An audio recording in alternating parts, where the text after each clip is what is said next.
Hey guys, this is Janet with Traveling with Autism, and we are here at Oakwood Cemetery in Alton, Illinois, outside of Springfield, Illinois. We are here at the cemetery, or the graveside of Robert Pershing Wadlow, also known as the tallest man in the world according to the Guinness World Record books. And as you can see, he was born February 22nd, 1918 and passed away July 15th, 1940. When he was born, he was actually born normal size. It was around 21 inches long and about 8 pounds. So he was just a normal sized baby. However, by the time he was 6 months old, he had grown to be approximately 2 feet and 30 pounds. And so his growth rate continued up until, he passed away. They believe he was still growing. By the time he was 8 years old, he was 6 feet tall and taller than his dad. And by the time he was 9, he was able to carry his father upstairs to their second floor story of their 2-story home. And so that's just how strong he was at that point. And by the time he passed away in 1940, at the age of 22, he was 8 foot 11 inches tall and weighed over 439 pounds. He lived a normal life. He had he's living resting in peace here next to his parents, Addie and Harold Wadlow, and his brother Eugene, his sister Kimma, and then his brother Harold Jr. is just to the front of him. And he has another brother or another sister. We're not sure where he is buried at, but Robert was the oldest of these 5 children. Just seemed like the way it's located.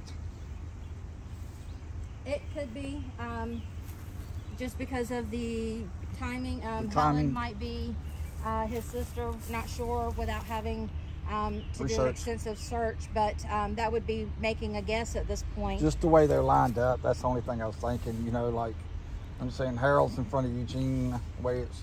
Yeah. So, but Robert lived a normal life. He went to school, graduated. During his early teenage years and early adult years before he passed away, his father kind of managed a career of him traveling with the Ringling Brothers Circus, not as really as a circus act, so to speak, but he did manage to command the center circle. He was not on any of the outer circles, and he did not dress up in any costumes or anything. He dressed normal. He dressed in a suit. He dressed, just as a normal person, come out, portray and announced as the world's tallest man, wave to the crowd so everyone could see him. And then after he finished with the circus, he started touring the country with a shoe company, sponsored by a shoe company, and he looked at that not as entertainment but as advertising for the shoe company. And because he did that, shoe company provided his shoes for free, which would cost around $100 or so, which I still wouldn't even pay $100 for a pair of shoes these days. But back then, that was in the late 30s and 40s. That's a lot of money. That's for about just $1,000 for a pair today, ain't it? Yeah, that's an expensive pair of shoes back then. So while he was on tour in Michigan, one of the braces that he used to wear, or would usually wear, he'd have to wear leg braces in order to be able to stand up and walk around. He never used a wheelchair. That was one thing he never wanted to do, was never be put in a wheelchair, but he always had to wear leg braces to help support his weight. And one of the leg braces started to chafe into his left ankle, and he developed an infection. And while on tour in Michigan, the infection started to spread, caused him to get very ill, and they kept him not in the hospital, but kept him in a local hotel for treatment. And the doctors, tried treating the infection. They did surgery. He eventually required a blood transfusion. However, the infection just was too much for his body to handle, and on July 15th, he passed away in his sleep at the young age of 22. But Robert, he didn't live a life of seclusion as, a lot of people would think. He was out there and, just, living his life and trying to live a normal life, I suppose. He was, nothing was keeping him down. No, he didn't let anything keep him down. His growth was attributed to a pituitary gland disorder known as the human growth hormone, and overproduction of that. So that's what caused his excessive growth.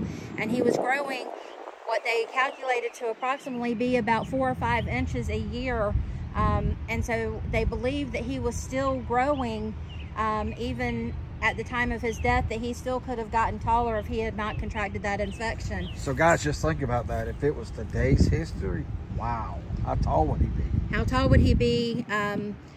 You know, some people would speculate that he may have had a condition called Marfan syndrome, which is an abnormal growth of the body, but that is not what has been attributed to his growth. And because he was very proportional in his body size, and so we found out about this story, and we were in the area. We wanted to stop by and pay our respects and say we hope you rest in peace, and thank you for watching. Thank you for listening.